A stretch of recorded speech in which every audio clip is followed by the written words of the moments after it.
In new pattern, new strategy with some new methods. तो आप देख रहे हो मैंने अलग अलग स्लाइड्स पे कुछ वर्ड्स लिखे हैं, ये वर्ड्स अभी हम देखेंगे, ठीक है। इस तरह से कुछ और स्ट्रक्चर्स हैं, फ्रेजेस हैं, ये कुछ फ्रेजेस मैंने लिखे हैं, और फिर ये कुछ फ्रेज है, इसको हम देखेंगे। पहले इसी से स्टार्ट कर लेते हैं। यहाँ पे क्या बेडोइटन, बेडोइटन मीन्स मीनिंग। जब हम बोलते हैं दास बेडोइटेड, जैसे इसका मतलब क्या है, जैसे आप जर्मन पढ़ रहे हो, ओके वास बेडोइटेड दास, व्हाट डज इट मीन, या फिर तुम्हारा मतलब क्या है कहने का।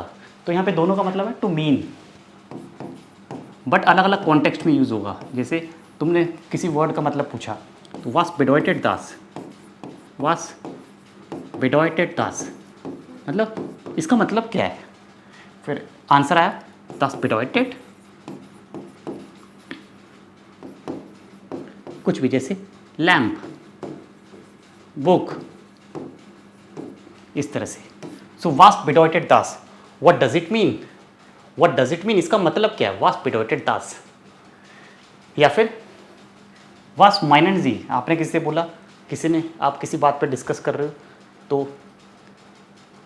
What do you mean by this, तुम्हारा इससे मतलब क्या है, तुम क्या कहना चाहते हो। तो वास माइनन जी दामिट, वास माइनन जी,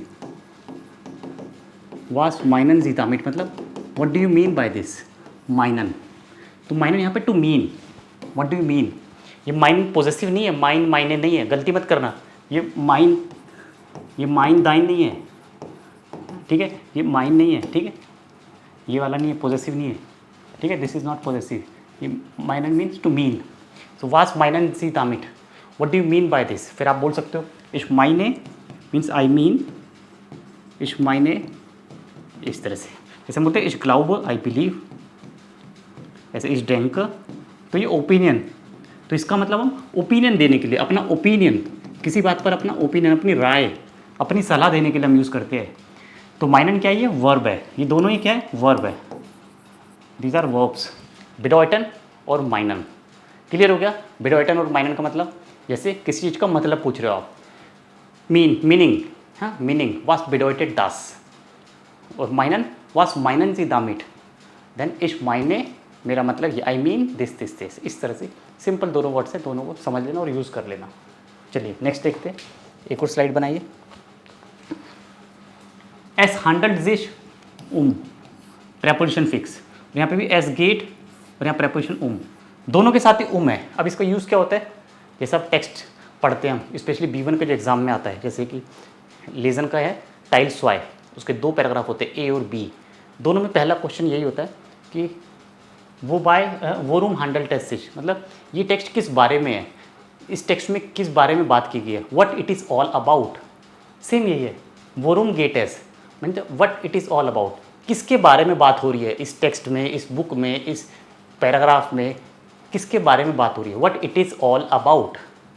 तो इसका क्वेश्चन क्या बनता है, पहले तो क्वेश्चन देख लेते हैं। वो रूम हैंडल टेस्ट सिच, हैंडल टेस्ट सिच, और दूसरा वो रूम गेट एस, ठीक है। ये 2 क्वेश्चंस बनते हैं इस पर, क्वेश्चन 1 क्वेश्चन 2, ये 2 क्वेश्चन बनते हैं, ठीक है। अब इनको आंसर कैसे देना है, जैसे सपोज आपने एक कोई न्यूज़पेपर में एक पैराग्राफ पढ़ा है, ठीक है, उस पैराग्राफ में है कि भाई this paragraph is about jobs in Germany, तो आप कैसे लिखोगे, एस हंड्रेड जिश जॉब। देखो पहले का एस हंड्रेड जिश जॉब, तो यहाँ पे के बाद क्या आएगा, noun, this is your noun, noun आएगा, क्योंकि प्रेपोजिशन के बाद हम हमेशा नाउन लिखते हैं, तभी उसका मतलब है ना, प्रेपोजिशन के बाद नाउन आता है। सो एस हंड्रेड जिश जॉब, मतलब यहाँ पे जॉब के बारे में बात की है, इस पैराग्राफ में जॉब के बारे में बात की गई है। और इसको भी यूज़ कर सकते हो, एस गेट एस गेट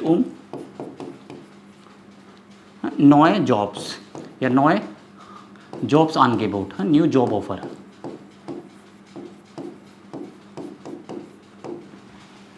तो इस तरह से, ठीक है, ये हमारी प्रेपोजिशन इस तरह से यूज़ करते हैं। तो ये ऐसे पूछा जाता है, ये टेक्स्ट में जब भी आप कोई टेक्स्ट पढ़ते हो रीडिंग का, तो ये वर्ड्स बहुत ज़्यादा अक्सर यूज़ होते हैं, इनको आप ध्यान देना, इनका मीनिंग ये होता है, तो अब आपको टेक्स्ट अच्छे से समझ आएगा, ठीक है। देख लेते हैं और नेक्स्ट में कैसी लग रही है आपको आज की क्लास, कमेंट करके ज़रूर बताना। और हमारा टारगेट B1 स्टार्ट होने वाला है, मतलब प्लान कर लिया हमने, अक्टूबर 1 से टारगेट B1 स्टार्ट होगा 8 PM to 9 PM, ठीक है। 4 days वीक क्लास होगी, उसके बाद एग्ज़ाम की प्रिपरेशन भी होगी। मंथली फीस होगी इसकी 2000 per month, just 2000 per month. कम है, ठीक है, ज़्यादा नहीं है, कम है, ताकि ज़्यादा से ज़्यादा लोग जर्मन सीखे। B1 का एग्ज़ाम बहुत इंपॉर्टेंट होता है, काफ़ी स्टूडेंट्स B1 की तैयारी करते हैं। तो नीचे डिस्क्रिप्शन में लिंक है इंस्टाग्राम का, उस पर DM कर सकते हो, डिटेल मिल जाएगी आपको। तो अक्टूबर 1 से स्टार्ट होगा, तो रजिस्ट्रेशन स्टार्ट कर देंगे हम कल से। जब आप वीडियो देख लो, जब भी आप डिटेल अपनी सेंड कर सकते हो, नेम, सिटी, क्वालिफिकेशन, ठीक है। और A1 A2 का टारगेट स्टार्ट हो चुका ऑलरेडी, 5 PM to 6 PM वो भी चल रहा है। तो हर एक मंथ की फर्स्ट को नए बैच स्टार्ट होंगे। तो A1 A2 स्टार्ट किए, नेक्स्ट मंथ से B1 टारगेट B1 होगा, ठीक है। ज़्यादा से ज़्यादा लोगों को B1 पढ़ाना, जैसे टारगेट A1 A2 स्टार्ट किया हुआ, ऐसे टारगेट B1 स्टार्ट होगा अक्टूबर 1 से। इन्फॉर्म कर देना अपने फ्रेंड्स को, खुद भी डिसाइड कर लेना अगर करना है तो ज्वाइन कर सकते हो। इसलिए पहले इन्फॉर्मेशन दिए ताकि अपना आगे का प्लान कर लोगे आप। दूसरे जो भी फ्रेंड सर्कल में लोग हैं, जो भी जर्मन सीख रहे हैं या सीखना चाहते हैं, उन तक ये मैसेज पहुंचा देना। Thank you for your support. चलिए, एस गिफ्ट और एसिस्ट फॉर। एस गिफ्ट का मतलब होता है देयर इज़ और देयर आर, दोनों ही मतलब होते हैं, ध्यान रखना। देयर इज़ और देयर आर दोनों ही मतलब एस गिफ्ट होते हैं। और इट इज़ एसिस्ट फॉर मतलब it is available, something is available.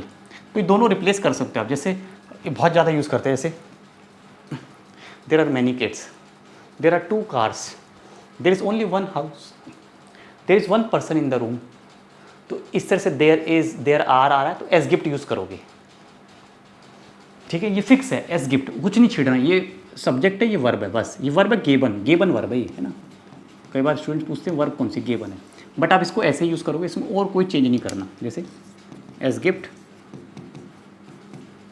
eine Person, there is 1 person im Raum, मतलब रूम में एक पर्सन है। या फिर es gibt keine Frauen, there is no woman, es gibt keine Frauen in der Party, party में कोई women ही नहीं है। जैसे बोलते हैं पार्टी में तो कोई वुमेन ही नहीं है, कोई महिला नहीं है, यहाँ पे इस रूम में कोई व्यक्ति है ही नहीं, कोई है ही नहीं। तो एस गिफ्ट ये बहुत काम की चीज़ है, बहुत अच्छे से यूज़ करना। इसका नेगेटिव भी बना सकते हो, जैसे ये नेगेटिव है काइने, आईने हो गए एक पर्सन के लिए। और भी लिख सकते हो एस गिफ्ट फील लॉयट, एस गिफ्ट फील लॉयट इन देयर मेस। मेस होता है फेयर, मेला, मेले में बहुत सारे लोग थे। एस गिफ्ट फील लॉयट इन देयर मेस। इस तरह के सेंटेंस बहुत यूज़ होते हैं, बहुत ज़्यादा यूज़ होते हैं। A1 A2 लेवल के लिए ये A1 A2 में ये यूज़ करोगे। और B1 में आ रहे हो, B1 प्लस है तो verfügbar यूज़ करोगे। verfügbar कैसे बोलेंगे हम, जैसे अवेलेबल, किसी चीज़ की अवेलेबिलिटी बता रहे हो। आप बोल रहे हो जैसे कि हाँ मैं अवेलेबल हूँ आज शाम को, या ich bin verfügbar, या ich bin verfügbar। और अगर नहीं हो तो ich bin nicht verfügbar, यहाँ पे 9 आ जाएगा, 9 ich bin nicht verfügbar, no I am not available। verfügbar मतलब अवेलेबल होना। जैसा आप बोलते हो कि हमारे शहर में तो ट्रांसपोर्ट की कनेक्टिविटी बहुत अच्छी है, मतलब अवेलेबल है, बहुत अच्छा ट्रांसपोर्ट अवेलेबल है। तो वहाँ पे करोगे कि in unserer Stadt sind die Transportverbindung, Verkehrsverbindung verfügbar, gute Verkehrsverbindung verfügbar। देखिए इसको यहाँ पे लिखता हूँ मैं, पहले लिखूँगा ना तो समझ आएगा। कई बार बोलने में गलती हो जाती है ना, तो लिखते हैं, लिखेंगे तो क्लियर होगा। देखो गूटे Verkehrsverbindung, Verkehrsverbindung ये बड़ा वर्ड है, 2 वर्ड है, Verkehrs और Verbindung, Verkehrs और Verbindung। गूटे Verkehrsverbindung ist verfügbar, ये एडजेक्टिव है। verfügbar in meiner Stadt, in my city, मतलब मेरे शहर में अच्छी कनेक्टिविटी है, अच्छी कनेक्टिविटी है मेरे शहर में, किसकी? ट्रांसपोर्ट की। फेरबिंडुंग मतलब कनेक्टिविटी, फेरकेयर्स मतलब ट्रांसपोर्ट की कनेक्टिविटी बहुत अच्छी है। फेरफ्यूगबार। और फिर अगर कोई पर्सन अवेलेबल है, जैसे आपने ऑफिस में कॉल किया तो रिप्लाई आया एनशुल्डिंग, लाइडर, हेर एक्स ऑर्डर, हेर वाई, हेर एक्स, हेर वेबर, कोई भी person X Y Z, ist nicht verfügbar momentan, मतलब at the moment the person is not available, या ich bin nicht verfügbar momentan, मतलब अभी मैं अवेलेबल नहीं हूँ, या कोई भी पर्सन, या heute, हाँ, Herr Weber ist nicht verfügbar heute, और im Moment, अभी इस मोमेंट पे वो अवेलेबल नहीं है। ठीक है, तो ये हमने देखा। नेक्स्ट देखो एक और, ये है डी क्रांकाइट। ये वर्ड आपको पता है, क्रांकाइट मतलब डिसीज़। अब डिसीज से रिलेटेड कुछ वर्ड्स मैंने लिखे हैं, जैसे डिसीज़ को हम ट्रीट कर सकते हैं, बेहांडल। डिसीज़ को हम हील कर सकते हैं, हील करना, हाइलन। डिसीज़ को अवॉइड कर सकते हैं हम, फेरमाइडन। और हम डिसीज़ को, किसी को होना, टू हैव, एर हार्ट क्रांकाइट। और कोई सफ़र कर रहा है, सफ़र फ्रॉम द डिसीज़, तो सफरिंग फ्रॉम, सफ़र यहाँ पे आन आएगा, लाइडर उनटर्न आन। तो सेंटेंस कैसे बनेगा? माइन फ्रॉइंड लाइडेड आन, कोई भी डिसीज़ का नाम लिख सकते हैं हम, जैसे यहाँ लिख देते हैं, जैसे पर्सन एक्स लाइडेड आन क्रेप्स, या कोई और डिसीज़ का नाम लिख सकते हैं, लाइडेड आन। ठीक है, कॉन्जुगेट किया है आन प्रेपोजिशन। या फिर डॉक्टर ने मेरे फ्रेंड के डिसीज़ को ट्रीट कर दिया है, देर आर्स्ट हट डी क्रांकाइट फॉन माइनम फ्रॉइंड बेहांडल्ट। और ये डिसीज़ ट्रीट की जा सकती है, ये डिसीज़ ट्रीट की जा सकती है। तो कैसे लिखेंगे? एक नया पेज देखो, डीजर मतलब ये वाली डिसीज़, कान बेहांडल्ट वैडन, पैसिव है, ट्रीट की जा सकती है। डीजर क्रांकाइट कान बेहांडल्ट वैडन, परफेक्ट, पार्टिसिप परफेक्ट प्लस वैडन प्लस मोडाइल वर्ब। तो इस तरह से ये स्ट्रक्चर होता है। और पर्सन एक्स हार्ट डीजे क्रांकाइट, ये क्रांकाइट है, उसको ये बीमारी है। जैसे किसी का नाम लिखा रोहन्स, है ऐसे आएगा रोहन्स विदाउट एपिस्ट्रोफ, रोहन्स क्रांकाइट वुड बेहांडल्ड, मतलब ट्रीट कर दी गई, बेहांडल्ड। पैसिव में बनते हैं स्ट्रक्चर, पैसिव में कर दी गई, ट्रीट हो गई। किसने करी? डॉक्टर ने करी होगी ऑफ कोर्स। रोहन्स क्रांकाइट वुड बेहांडल्ड, रोहन्स डिसीज वॉज ट्रीटेड, ट्रीट कर दी गई। या वुड गेहाइल्ड मतलब हाइल्ड कर दी गई। या रोहन्स क्रांकाइट हार्ट येट्स गेहाइल्ड, मतलब उसकी बीमारी हील हो गई है, हो चुकी है। तो ये रोहन की डिसीज़ हील हो चुकी है, मतलब क्योर हो गई, हील हो गई, ठीक हो गई है। या रोहन की बीमारी को ट्रीट कर दिया गया है। तो ये इस तरह से स्ट्रक्चर बनते हैं। देख लो एक बार कैसे लिखे मैंने, ठीक है। और क्लास पसंद आई तो लाइक करना, चैनल सब्सक्राइब कर देना। मिलते हैं नई क्लास में, और फॉलो कर लेना मुझे व्हाट्सएप चैनल पे। नीचे लिंक भी मैंने दिया व्हाट्सएप चैनल का, तो उस पर अपडेट्स मिलती हैं आपको। और इंस्टा पे जरूर फॉलो करना। Thank you so much.